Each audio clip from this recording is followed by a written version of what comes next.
Welcome, everyone. Thank you all so much for joining.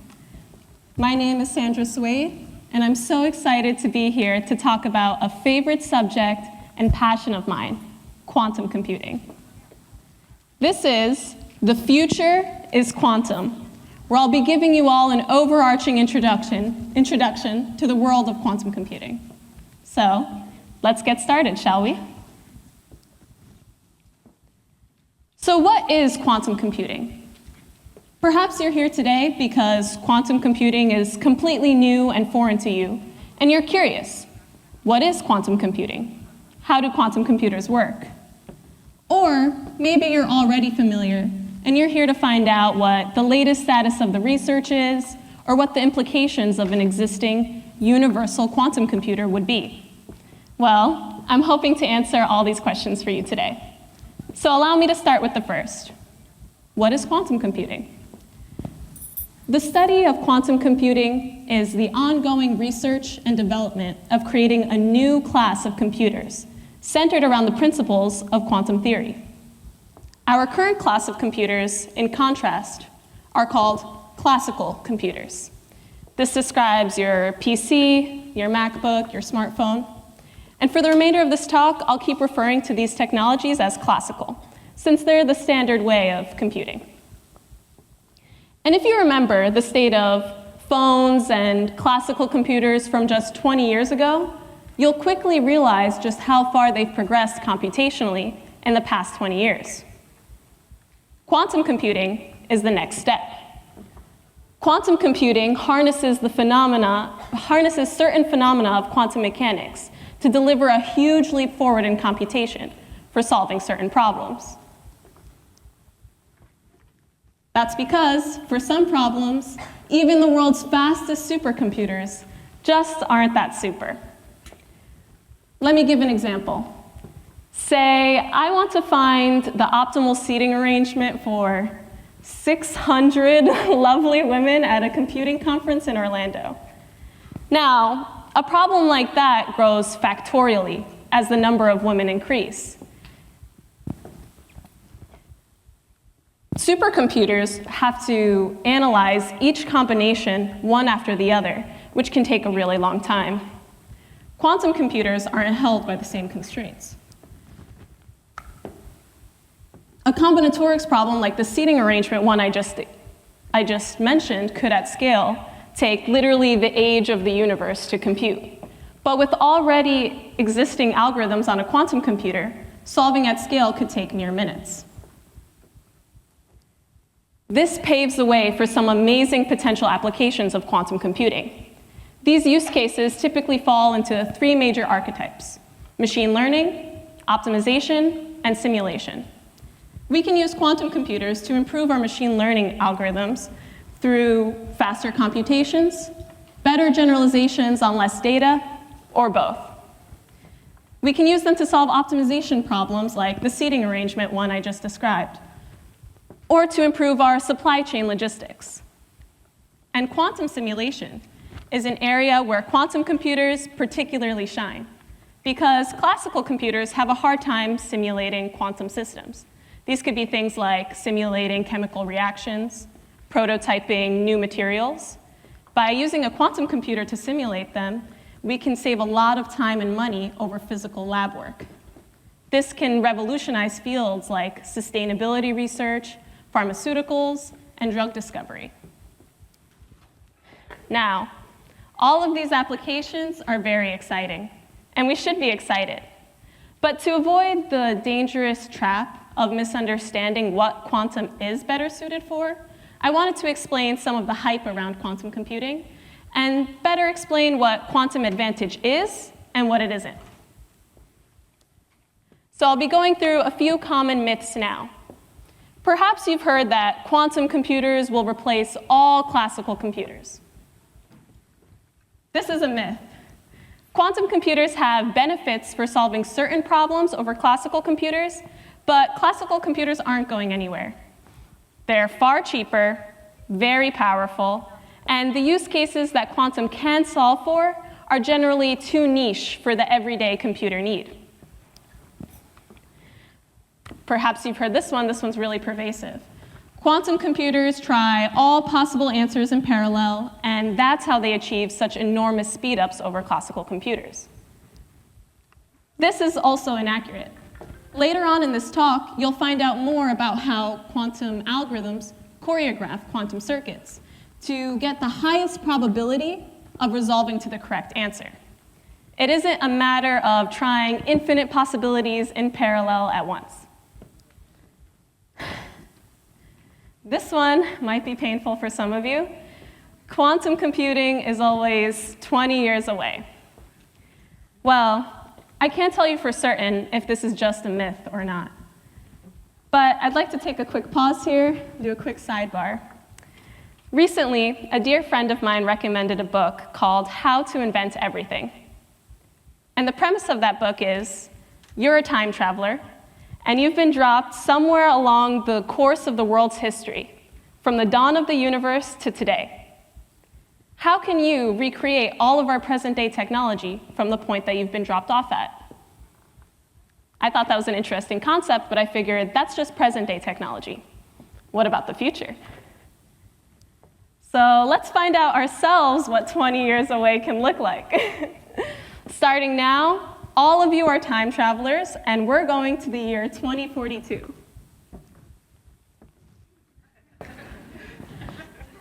Let me set the scene.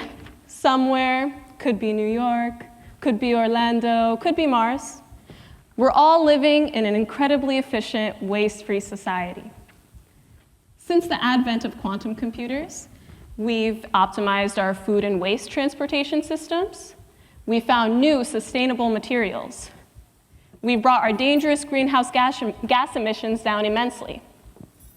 And with the advent of personalized medicine and drug discovery, diseases are almost completely nil. It's basically a utopia. And you live in this utopia, and you're on your way home one day from work when your phone starts to buzz. Buzz, buzz, buzz, buzz, buzz. You left it on vibrate. You pick up, it's your friends. They're calling to see if you're free to hang out. You know, they want to see if you'd be free to go for a quick fly around town at sunset. So, of course, you say, yes. Of course you want to fly. That's the best part about living in 2042. You still got some time before sunset, though, so you head back to your place, crash for a bit. You're just getting settled when beep, beep, beep, beep, beep. The most annoying alarm goes off in your apartment complex. Beep, beep, beep. Oh, man, you hate these. You turn around to your notification wall to see what annoying emergency message is there for you. Emergency. A case of COVID-42 was detected in your apartment building. Please quarantine immediately. Antidotes will be administered in 1 to 3 days. Virus schematic available online. Oh no, this stinks. You just made plans with your friends, and now some stupid virus is going to ruin your fun. What are you going to do? Stay stuck inside? Well, my friends, this is the future. You don't have to quarantine if you're cured. You don't have to wait 1 to 3 days for the local doctors to make your cure either. You can make your own using a quantum computer. Now, you've just moved into this apartment, so you haven't set yours up yet, but you definitely have everything you need to get a quantum computer built here. And look, you even have your handy-dandy instruction manual on hand to get you started. So, are you ready? Can you build a quantum computer in time to synthesize an antidote and get to see your friends before sunset? Of course you can. Let's do this. You crack open your manual and you see this unfamiliar diagram, but you immediately do what your great teachers have always taught you to do. You break it down. Now, to build a quantum computer, to build anything really, first you must begin with the foundation. And reading the schematic from the bottom up, you see the biggest building block is staring you in the face. It's qubits, so you start there. You recall, if there's anything you need to know about a quantum computer, it's this. A qubit, which is short for a quantum bit, is the basic unit that stores information in a quantum computer. Its classical counterpart is the classical bit, which can store information in the state of 1 or 0. Qubits, on the other hand, can store information in a multitude of states, the state of 1 and 0. This is called superposition. It's the state of the unknown until it's measured. Qubits are really special because of this property of superposition, as well as entanglement and interference. And they combine these three quantum phenomena to deliver a new paradigm in computing. So more specifically, superposition is the linear combination of the 0 state and the 1 state, with probabilities assigned to the likelihood of each of these states. If I have a qubit in equal superposition, then I have a 50% chance of measuring it out to a 1 and a 50% chance of measuring it out to a 0. If I run 10 trials, I can expect that I'll get 0 5 times and 1 5 times. The benefit of superposition is that it offers many states at once, which allows a set of qubits to represent exponentially more information than their classical counterparts. This paves the way for parallel computations. Another nifty thing about qubits is their ability to be entangled with one another. Entanglement is when qubits connect to form multi-qubit quantum states. When qubits are entangled, if I measure any qubit that's entangled with any number of other qubits, then the superposition collapses for all of them, and their resulting measurements will be correlated. In this diagram, 2 qubits are entangled to form a single system with a joint probability distribution. This allows us to encode even more information than just single qubits. The cool thing about entanglement is that it works over very large distances. So my qubits can be very close together and entangled, or very far apart, and they'll still stay entangled. Aw. Einstein called this spooky action at a distance. Pretty neat, huh? And lastly, an important piece of using qubits to build quantum computers is utilizing qubit-to-qubit interference. So we've been looking at the qubit as this sphere of probability, but mathematically, it can be transcribed by a wave function. And these waves can interact with each other in ways that reinforce or diminish each other. This allows us to control the probabilities of results and bias measurements towards the results we desire. So what do I mean by that exactly? When I say that waves can interfere constructively, what I mean is when waves align, they can add up in a constructive way. The opposite is also true. Waves can combine destructively and cancel each other out. This is actually how noise-canceling headphones work. If you have ambient noise, your headphones can emit the inverse wave of that noise, and then they combine destructively, and the noise is canceled. We can use this property of interference to interfere away results we don't want, and to interfere constructively and amplify the probability of results that we do want.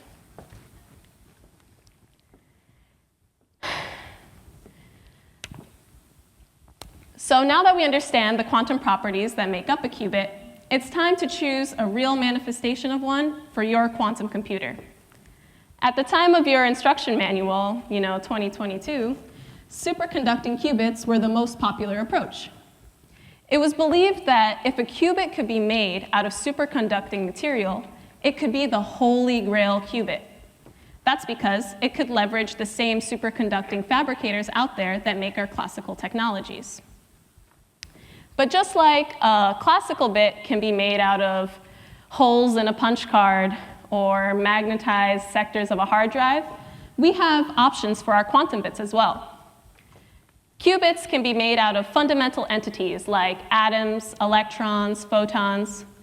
One example is this linear optical qubit, which uses photons of light as the qubit. Another example are trapped ion technologies, which use charged atoms as the qubit. Now, there are a lot of other potential qubits out there, each with their own set of advantages and weaknesses.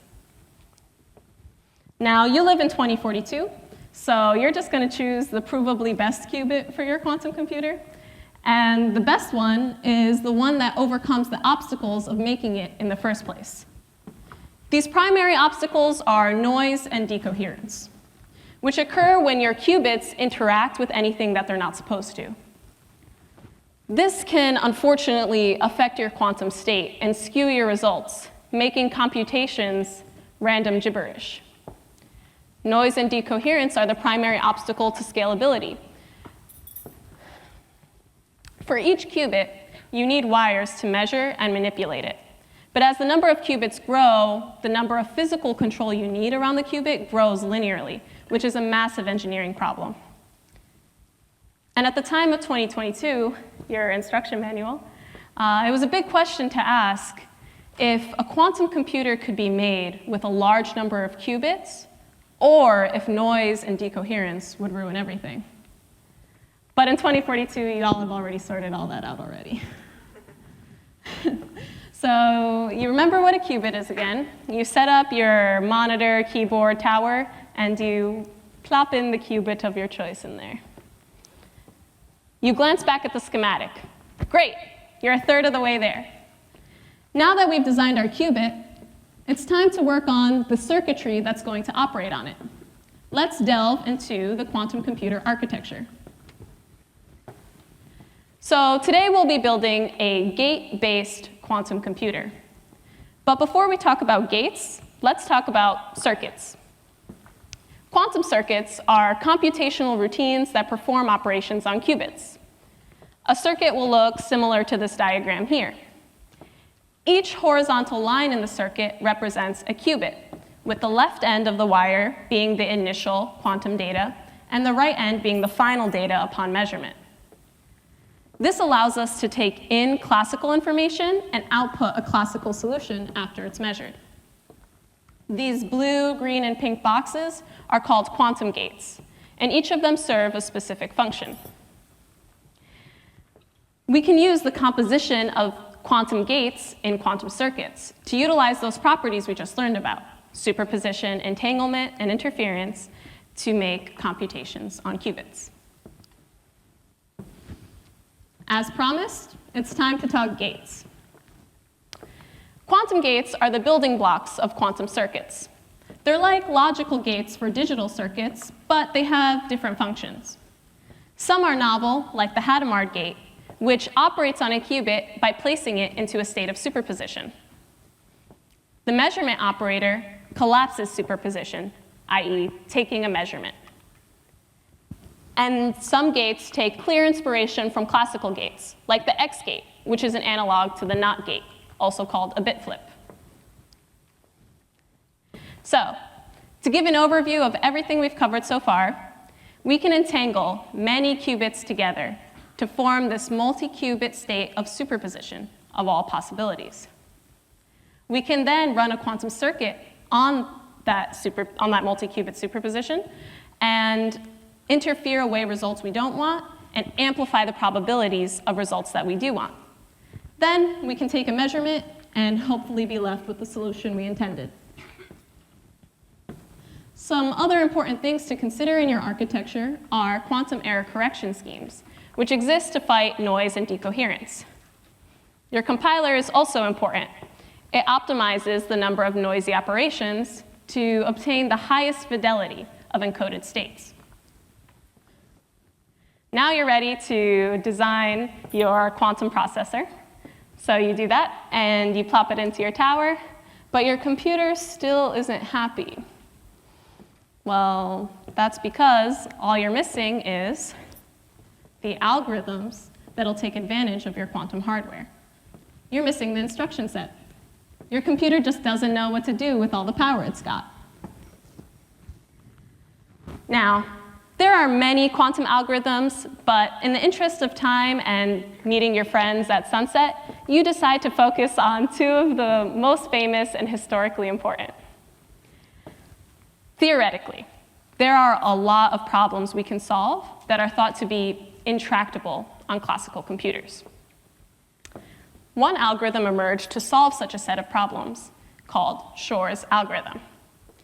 It was designed in 1994, where Peter Shor found an effective way to find factors of large integers. Using a calculator, it's easy to multiply two numbers and get the answer, right? But if you were to try to ask your calculator or try to write a program to answer the question, what are the factors that make up this number, it would be very difficult. And that's because the search base of possible factors is so large that there's no efficient classical algorithm to find them. Actually, we use the fact that this is such a difficult problem as the basis for our encryption of our internet transactions, from personal messaging to banking. Everything you do on the internet in a safe, secure way relies on the fact that this is a difficult problem to solve. However, Peter Shor proved that it would be very easy for a quantum computer to solve. It could do in seconds what would take a classical computer thousands of years to do. This made headlines because it was the first application of a quantum computer on a real-world problem with real-world security implications. Another very famous algorithm is Grover's algorithm. The speed up here is not as dramatic as Shor's, but still, it opens up some interesting potential applications. Designed in 1996, this algorithm searches unstructured, unsorted databases. If the goal here is to find the number -1, a classical computer would have to search each unit of this array. Grover's search, on the other hand, uses those quantum tricks we've talked about, like interference, to interfere away the probability of finding irrelevant data and amplify the probability of finding the correct data. This offers a quadratic speedup over classical methods. And as the number of data points gets large, this speedup becomes more significant. That's it. You're done. You've programmed your computer with some quantum algorithms, and your computer looks nice and happy. So you start synthesizing an antidote, and you head outside. Congratulations. You made it. You weren't about to let some silly virus ruin your fun. You know, we're women in tech. We persevere. We go out flying with our friends after work. Easy peasy. Thank you all so much for making it with me this far. I'd like to say that as fun as that thought experiment was, perhaps it's not as far-fetched as it seems. Now, in the present day, 2022, we're in this early stage of quantum computing. When you think early stage classical computing, does your mind conjure images of like huge machines like the ENIAC? These kinds of machines took up many rooms of space, but computationally, they're weaker than the phones we carry around in our pockets today. Quantum computing is in a similar, very new, very infantile state. The most qubits we've seen in a quantum computer are around 100, but these qubits, they're noisy. Effectively, after error correction schemes and entangling them together, we've only seen about 1 or 2 error-free logical qubits. Still, the possibilities are there with certified randomness tasks and other tasks thought to be intractable on classical computers suddenly becoming solved on quantum computers, even with this early stage hardware. And more algorithms are coming out that take advantage of the hardware despite their noise. Now, this idea of entangling noisy qubits together to form error-free ones is called fault tolerance. And you'll hear this a lot in the quantum computing world. We want to achieve a fully fault-tolerant computer. Well, we want to do this because it's a critical stepping stone to be where we want to be, to create a universal quantum computer that is the key to unlocking the full potential of quantum computing. To see something like Shor's algorithm break all of the encryption we have today, it would take on the order of 10,000 logical qubits to do. That's when we'll also start seeing the amazing applications like personalized medicine and vaccine discovery. However, along the way, if we achieve this fault-tolerant state, which just means we've reduced our errors enough that we can have 100 logical qubits instead of just 1 or 2, we'll still see really cool applications like protein folding and material simulation. And who knows, maybe a future like that is only 20 years away. Quantum computing is gaining a lot of traction in the news lately, with record breakthroughs and record investment.